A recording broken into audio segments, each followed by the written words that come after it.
A powerful explosion rips through an underground train car in Russia's second-largest city, killing at least 9 people. How will U.S. President Donald Trump's policy change on U.S. aid distribution in the developing world impact women in Africa? And new technology aims to track trafficking on cargo ships. Africa 54 starts right now.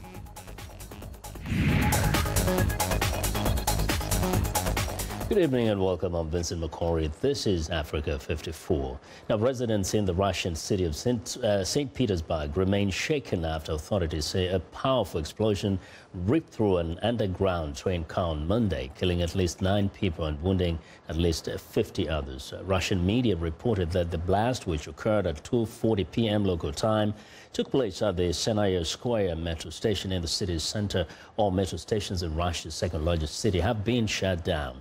Russia's Interfax news agency quoted an unnamed source as saying the blast was caused by a bomb filled with shrapnel, but that has not yet been confirmed. Russia's anti-terrorism committee says an explosive device at another St. Petersburg metro station has been deactivated. Russian President Vladimir Putin, who was in the city to speak at an annual media forum, says investigators are considering all possibilities, including terrorism. In South America, residents in the southern Colombian town of Mocoa are reeling after torrential rains caused flooding and landslides that killed at least 264 people, including children. Families and rescuers are continuing to search for victims, but the disaster has devastated entire neighborhoods.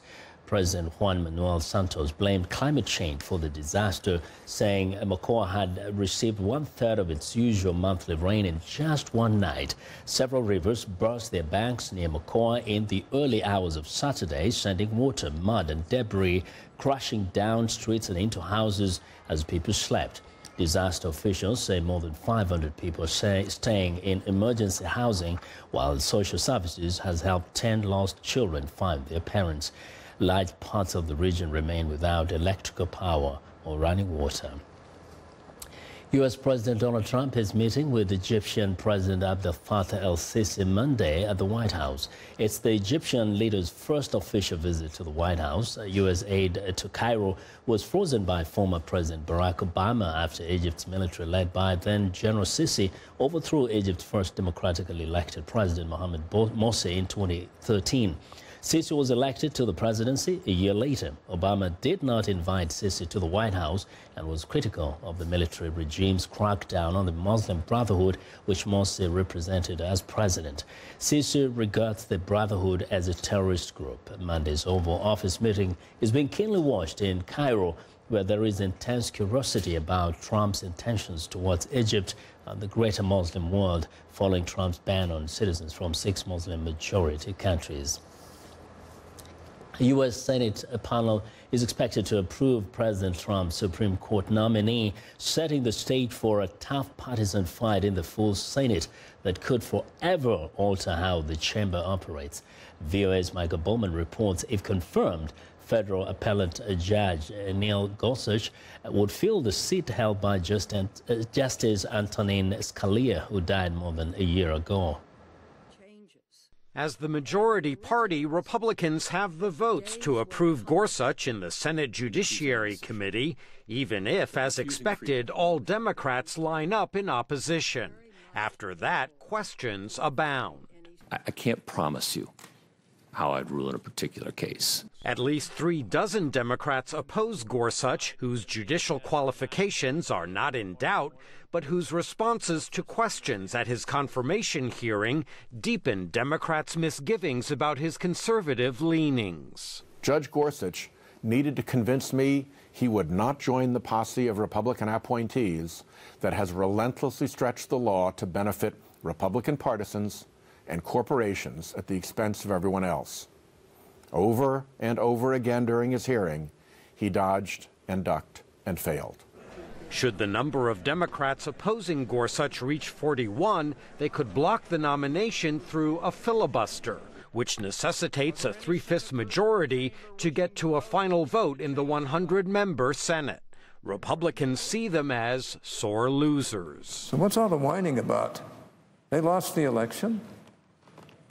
They knew this was going to be a big deal if they won. And the Republicans would pretty well have to go along with whoever they chose. President Trump won the election, and he has a right to pick who should go on the Supreme Court. Last year, Republicans refused to consider former President Barack Obama's nominee for the same Supreme Court seat, Judge Merrick Garland. Democrats argue the Republican blockade of Garland was far more egregious than their likely filibuster of Gorsuch. No Supreme Court nominee has ever been denied a hearing and a vote. Well, until Judge Garland. Republicans could change Senate rules, eliminate the filibuster for high court nominees, and confirm Gorsuch with a simple majority vote. So look, it's time to move beyond the hollow rhetoric and get back to the serious business of governing. Confirming Judge Gorsuch would mark a significant step in that direction. Democrats are warning against a rules change, what has been called the nuclear option. Democrats themselves changed Senate rules for all nominees other than Supreme Court picks when they controlled the chamber in 2013. Michael Bowman, VOA News, Washington. Well, South African President Jacob Zuma faces a confrontation with senior members of the ruling African National Congress after the country's finance minister Pravin Gordhan was sacked, a move that threatens to split the African National Congress. The firing quickly drew public criticism from Deputy President Cyril Ramaphosa, and ANC Secretary General Gwede Matanche, and Treasurer General Zweli Mkhize before Monday's regular meetings of the party's leadership. Political analysts suggest those meetings could set up a showdown between President Zuma and some of the party's leaders. Last November, Zuma defeated a no-confidence vote at a meeting of the Executive Committee. Now, authorities in the breakaway Republic of Somaliland say famine looms as the government suspends development programs due to the crippling drought that killed dozens of people and most of the livestock in eastern regions. The United Nations Children's Fund says more children are alarmingly at risk as Somalia faces severe drought and starvation. The Somaliland Vice President told VOA drought conditions is likely to deteriorate further in eastern part of the country with an increasing risk of famine. We decided to suspend any development projects and to get ready if the drought crisis worsens. We decided to divert money to emergency, life-saving and drought response efforts.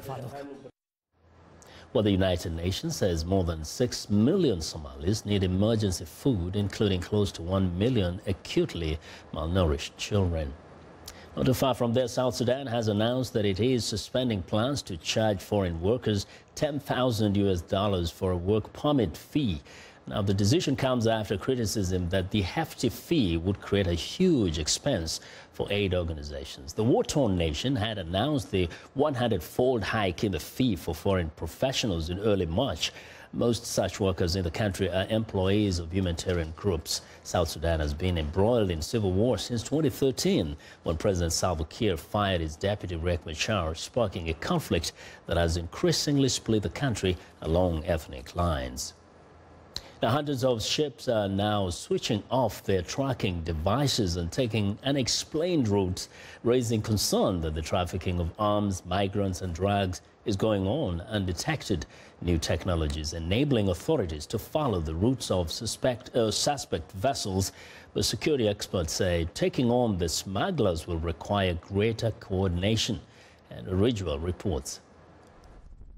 90% of the world's trade is carried by sea. Every vessel has an identification number administered by the United Nations International Maritime Organization, or IMO.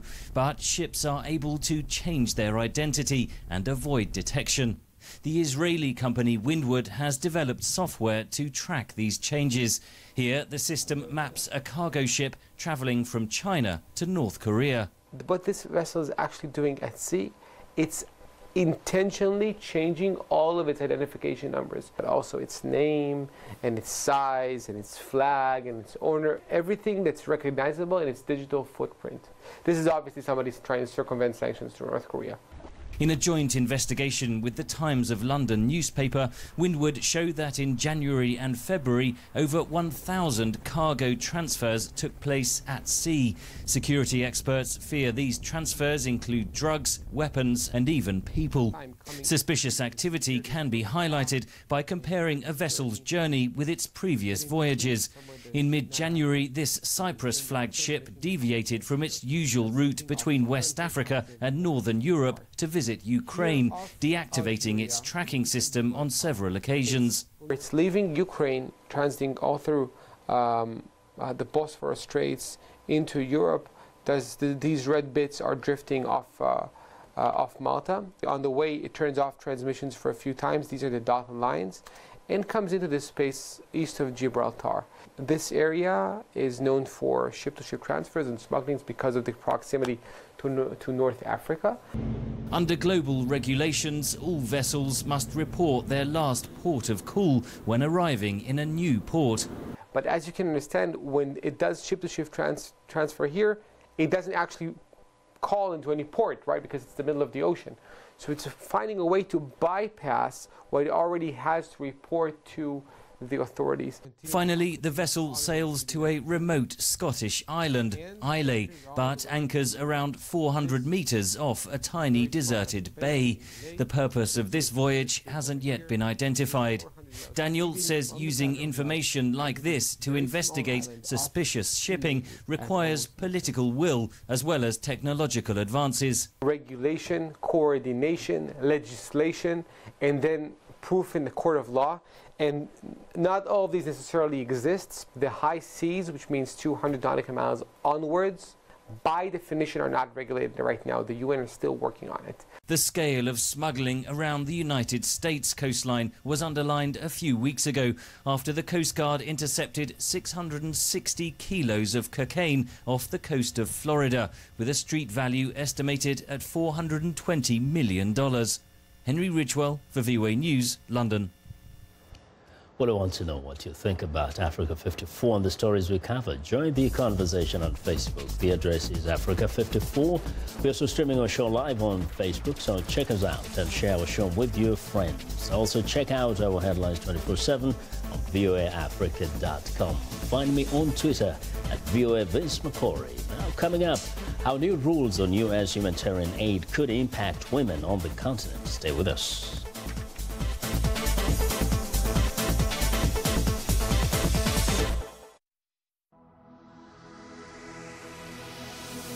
I'm Jeff Selden, and I work the National Security Beat.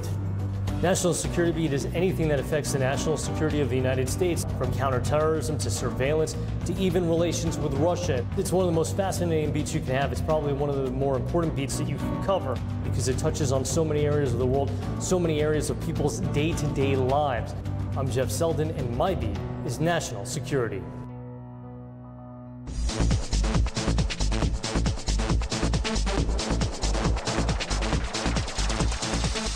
Welcome back. The European Commission President Jean-Claude Juncker is criticizing those who praise Britain's secession from the European Union and champion similar movements in other member nations. Speaking in Malta last Thursday, Juncker singled out U.S. President Donald Trump. Leaders of the European People's Party met on the Mediterranean island a day after Britain triggered Article 50 of the Lisbon Treaty, officially starting the process known as Brexit.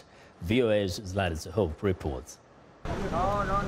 Leaders of Europe's most powerful party met in Malta's capital Valletta to discuss ways of fighting the rise of populism that threatens to break up Europe. EU Commission President Jean-Claude Juncker criticized the support such movements get abroad.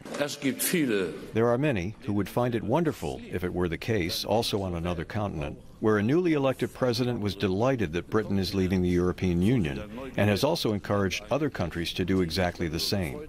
If it continues in that way, I would encourage Ohio's independence and the exit of Texas from the United States of America. The U.S. president has expressed support for the former leader of the UK Independence Party, Nigel Farage, one of the drivers of the Brexit movement, and has praised Britain's decision to leave the Union. Since then, populist movements have threatened to undermine Europe's unity, although so far their leaders have been defeated at the ballot box. Juncker called for a concerted effort to strengthen the bloc's unity. Now, dear friends, the time has indeed come for us convinced Europeans, not slowly, but with a swing in our step, to get up off the sofa and get moving. Otherwise, the populists will run ahead further and faster, and that would be bad for Europe. President of the European Parliament, Antonio Tajani, struck a more optimistic note. It will not be easy for all of us, and we have a huge responsibility. On our side, we have not only big parties, we don't only have great leaders who have demonstrated they know how to tackle even the most difficult moments of our most recent history. We also have strong values we believe in. Donald Tusk, president of the European Council, who is Polish, expressed confidence in the bloc's future. Brexit has made us, the community of 27, more determined and more united than before. Poland, a former Soviet bloc nation, is a strong supporter of European unity as it remains fearful of Russia's intentions, especially after Moscow annexed Ukraine's Crimea Peninsula 3 years ago. Zlatica Hoke, VOA News, Washington. Well, among the first executive orders signed by the U.S. President Donald Trump when he assumed office was the reinstatement of the so-called Presidential Memorandum regarding the Mexico City policy. This policy changes the way U.S. aid is distributed in the developing world and will affect the lives of many women in Africa. Africa 54's Zoe Ludecki has the details.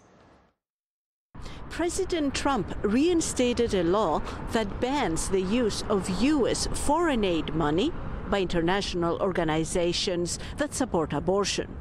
It's called the Mexico City Policy, also referred to here in Washington as the Global Gag Rule. This policy dates back to the 80s era of President Ronald Reagan, and it's reinstated whenever a Republican president is in power, and is rescinded when a Democrat assumes office. So this was expected. What was not expected was for the rule to be expanded in scope by President Trump. We expanded it to include about $9.5 billion worth of U.S. funding on global health. So that includes HIV funding, maternal and child health, nutrition, prevention of childhood diseases. So it's a massive expansion. Trump's global gag rule will have a direct and devastating effect on women in Kenya and in sub-Saharan Africa. We expect that services will be cut or reduced. We expect that contraceptive services too will be affected because reproductive health services are provided generally in a package. This will lead to more unwanted pregnancies. It will lead to more unsafe abortion, increased death of women and young women, and even increased number of newborn deaths. So for non-profit organizations in Africa to receive U.S. funding, they must not perform abortions or provide any information about them, even if they use their own funds for these specific purposes.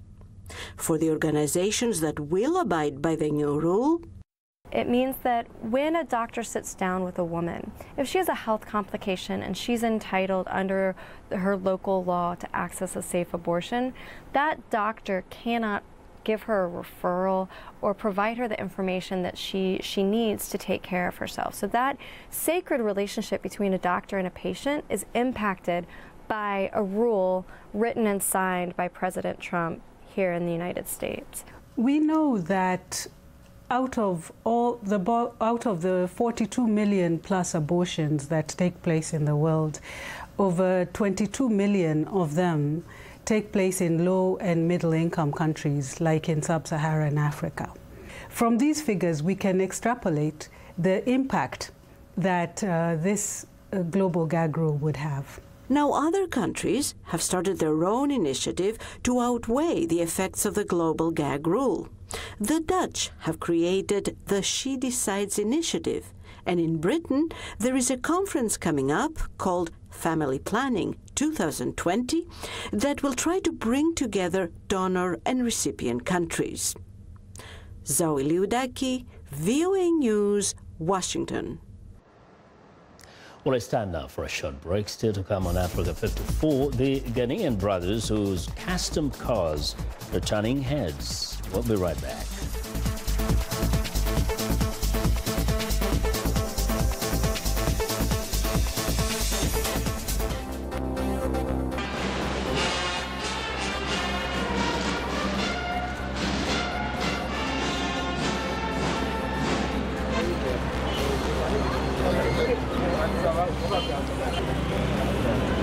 C'est le grand titre.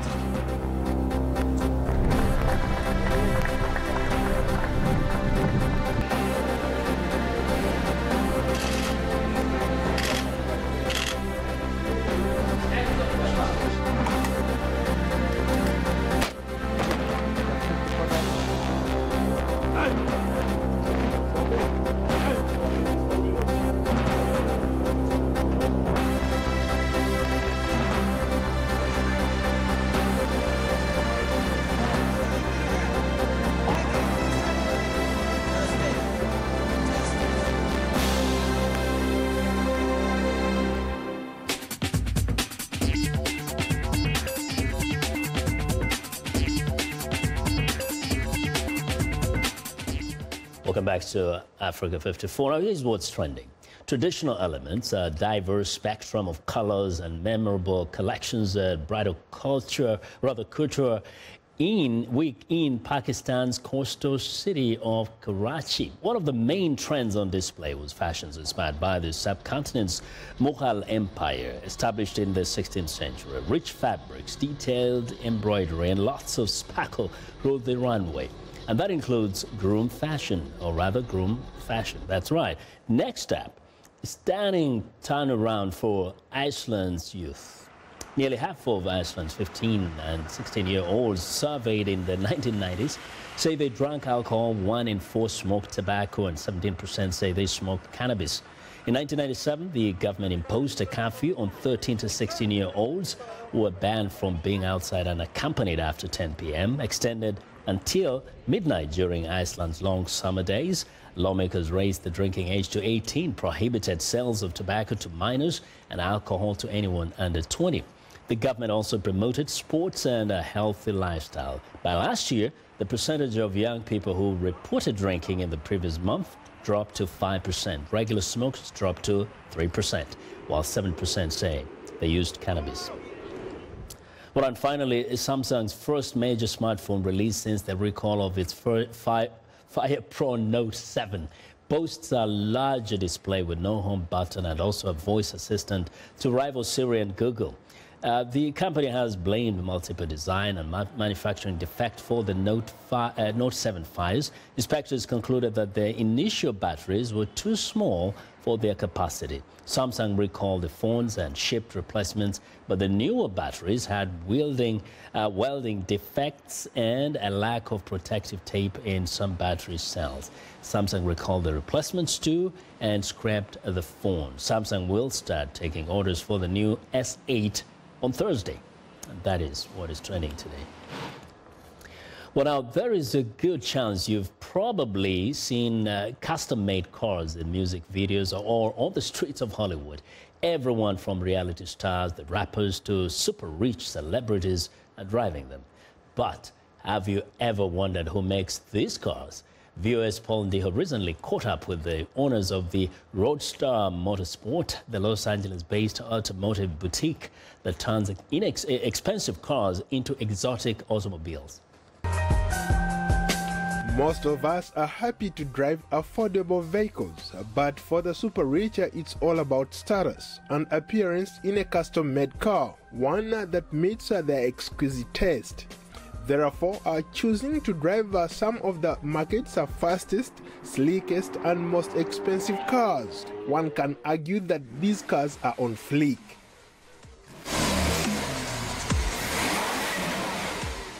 If you're one of those people with deep pockets and you're looking for a place to customize your car, Roadster is one place you can check out. An appetite for driving expensive cars coupled with a fancy lifestyle-inspired fraternal twins Hussein and Hassan Idrisu, as well as their cousin John Spiel, to start their customization shop at Roadster Motorsports. We provide great services for those that have a lot of disposable income in the industry of automobile. In a way, we're an automobile boutique company. The automotive shop has grown into a full-service luxury brand that caters to celebrities. From Paris Hilton, the heirs to the Hilton Hotels, Amber Rose, Sean P. Diddy, Nick Cannon, Senegalese rapper Akon, straight sponsored by Roadstar, and rapper Soulja Boy. You know, I don't think a lot of people know like how impactful rap. California's former governor, you know, that's a prime example of the type of clients that we deal with. We deal with clients from all over the world, from heads of state, from all over the world, pretty much. And like I said, it's people that have disposable income. Hassan says it's understandable why Hollywood celebrities with a lot of money can afford to spend hundreds of thousands and even millions of dollars for such cars. They have an open checkbook, and the price is not as important as the services that you provide in a timely manner. Voice of America was given exclusive access to behind the scenes where the magic happens. Hassan Idrisu says that whether custom captain chairs in the rear of your Mercedes-Benz G-Class, a complete executive conversion for your Ferrari, or your Range Rover SUV, their attention to detail and craftsmanship, along with a professional, highly qualified and experienced engineers, electricians, mechanics, and the talented staff, guarantee that your car is safe, sound, and redefined in your special way. We've had moments where we had to make a decision if we was going to continue in business or we was going to close the door, especially back in 2009 when we had the semi-recession, as you could say, when people cut back on luxury goods and luxury services and so forth. We felt it, but that's when we realized that we have something great to offer to our clients, which was the after service. Despite repeated hardships, their ability to succeed as a business has been remarkable. Hassan attributes his business success largely to his twin brother Hussein Idrisu, as well as their cousin John Spiel, and the talented staff that makes it happen. Reporting for VOA News, Paul Ndiho, LA, California. Impressive. And that's our show for today. Now be sure to watch Africa 54 on our website at voaafrica.com. For more news, tune in to VOA's evening radio show, African News Tonight, at 1800 UTC and in the mornings to Daybreak Africa. That's between 0300 and 0600 UTC Monday to Friday. Thanks a lot for watching from all of us here in Washington. Have a good night.